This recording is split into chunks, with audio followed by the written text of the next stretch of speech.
এই হালি যোৱাৰ লগে লগে হাতখন দি জোৰছে এনেকে মাৰি দিলে হৈ গ'ল। পাৰনা ভৰিখন পিছফালে নিছো লেফ্ট লেগখন এই চাইডেদি তাৰ ভৰিৰ কাষেদি পিছফালে নিব, একদম পিছফালে নিব, পিছফালে যিমান যায় পিছফালে নিয়াৰ লগে লগে এনেকে নি থকাৰ লগে লগে গৈ আছে নহয়, তেতিয়া হাতখন লাহে লাহে এখন মেলি দিব লাগে, নিজৰ হাতখন মেলি দিব লাগে, লগে লগে নিয়া পিছফালে ঘূৰি দিয়া তুমি, বাছ দৌৰি গুচি যোৱা, নিয়া পিছফালে নিয়া ভৰিখন, নিয়া আৰু নিয়া গু।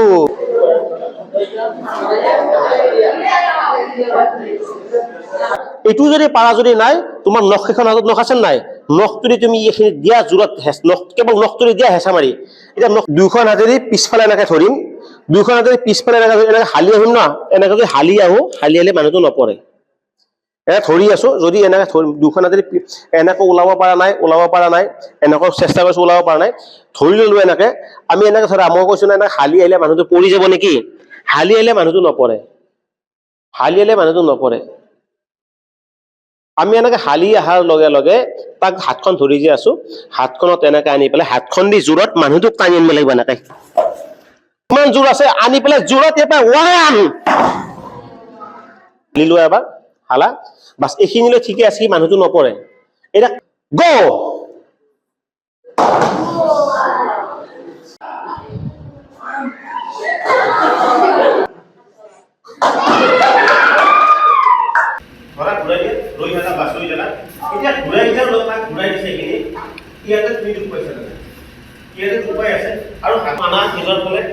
নিজৰ ফালে নিয়া, দিয়া ঘূৰাই দিয়া, কি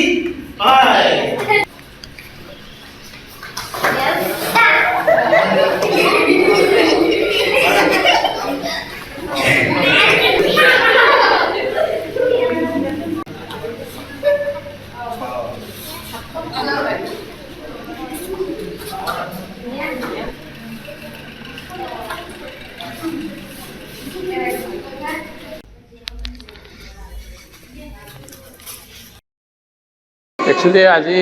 যি বৰ্নিমান কেৰেটে একাডেমীৰ সৌজন্যত যি ছোৱালীৰ যিটো আত্মৰক্ষাৰ কৌশল, সেইটো বৰ উৎকৃষ্টমানৰ হৈছে আৰু বৰ্তমান যুগত এইটো অতি সুন্দৰ পদক্ষেপ লোৱা বুলি আমি ভাবিছোঁ। গতিকে আৰু বৰ্তমানো যে এই ভৱিষ্যতে এইটো প্ৰক্ৰিয়াটো যাতে চলি থাকে, মই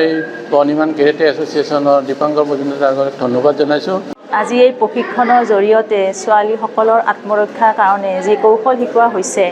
খুবেই প্ৰয়োজনীয়, কাৰণ আজিৰ সমাজখন যথেষ্ট বিশৃংখলতাৰ বাবে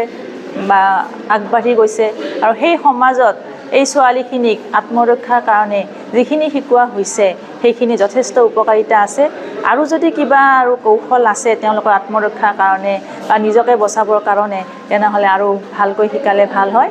আৰু যাতে তেওঁলোকে সুৰক্ষিত হৈ থাকিব পাৰে। মোৰ ফালৰ পৰা এনেকুৱা কৌশল লাগে আৰু নিজক বচাই ৰাখিবৰ কাৰণে ছোৱালী, আৰু কোনোবাই যদি ঠাট্টা মস্কৰা কৰে তেওঁলোকে আগবাঢ়ি আহিব লাগে, ঠাট্টা মস্কৰা কৰিব নালাগে। মোৰ ফালৰ পৰা এনেকুৱা নিজক বচাই ৰখাৰ কাৰণে বহুতো কৌশল আছে, সেই কৌশলবিলাক চব শিকাব লাগে আৰু এনেকুৱা কৌশল শিকিব লাগে বা এনেকুৱা কিটিপবিলাক শিকিব লাগে, জানিব লাগে, ইয়াৰ পৰা যাতে সকলোৱে নিজক নিৰাপদ কৰি ৰাখিব পাৰে। ছোৱালীয়ে নিজৰ সংৰক্ষণখিনি সিহঁতে নিজে ধুনীয়াকৈ কৰি ল'ব পাৰিব। আমি হাজোৰ বৰ্নিমান কাৰাটে একাডেমীত এটা এদিনীয়া ছোৱালীসকলৰ কৰ্মশালা ৰাখিছিলোঁ, যিটোৰ নাম দিয়া হৈছিল ছেল্ফ ডিফেন্স ফৰ গাৰ্লছ। এই কাৰ্যসূচীত আমাৰ হাজো অঞ্চলৰ লগতে পাৰ্শ্বৱৰ্তী অঞ্চলৰ প্ৰায় অৰ্ধশতাধিক যুৱতীয়ে আজি অংশগ্ৰহণ কৰে, আৰু এই শিবিৰত আমি আজি কৰ্মশালাত আমি শিকাইছিলোঁ যে এজনী ছোৱালীয়ে কেনেদৰে নিজকে আত্মৰক্ষা কৰিব লাগে, ছোৱালীগৰাকীৰ হাতত ধৰিলে, চুলিত ধৰিলে বা দেহৰ কোনো অংশত ধৰিলে কেনেদৰে আত্মৰক্ষা কৰিব লাগে, আমি সেই সন্দৰ্ভত এটি তেওঁলোকক আভাস দিছিলোঁ। আৰু আমি ছোৱালীসকলক বিশেষকৈ মানসিকভাৱে শক্তিশালী কৰি তোলাৰ বাবেই আজিৰ এই অনুষ্ঠানটো আমি ৰাখিছিলোঁ। আৰু এই অনুষ্ঠানত আমি অভিভাৱকসকলক ধন্যবাদ জনাইছোঁ যে বিভিন্ন অঞ্চলৰ অভিভাৱকে আজিৰ এই অনুষ্ঠানত আহি তেওঁলোকৰ ছোৱালীসকলক লৈ আহিছে, তেওঁলোকৰ নিজ কন্যা সন্তানক লৈ আহিছে, আৰু ইয়াতে আনি তেওঁলোকে যে এই প্ৰশিক্ষণ গ্ৰহণ কৰিবলৈ তেওঁলোক আগ্ৰহী, আৰু তেওঁলোকেও আমাক অনুষ্ঠানৰ শেষত এটা কথা কৈছে যে তেওঁলোকে আন লোককো যে ইয়াৰ বিষয়ে তেওঁলোকে জনাব আৰু বিশেষকৈ ছোৱালীসকলক যে আত্মৰক্ষাৰ কৌশল সকলে জনাটো যে অতি আৱশ্যক আৰু আত্মৰক্ষাৰ কৌশল কেনেদৰে আয়ত্ব কৰিব পাৰি পৰৱৰ্তী সময়ত আমাৰ যি কাৰ্যসূচী আছে সেই কাৰ্যসূচীটো আমি সকলোকে অংশগ্ৰহণ কৰিবলৈ আমি বিনম্ৰতাৰে অনুৰোধ জনাইছোঁ।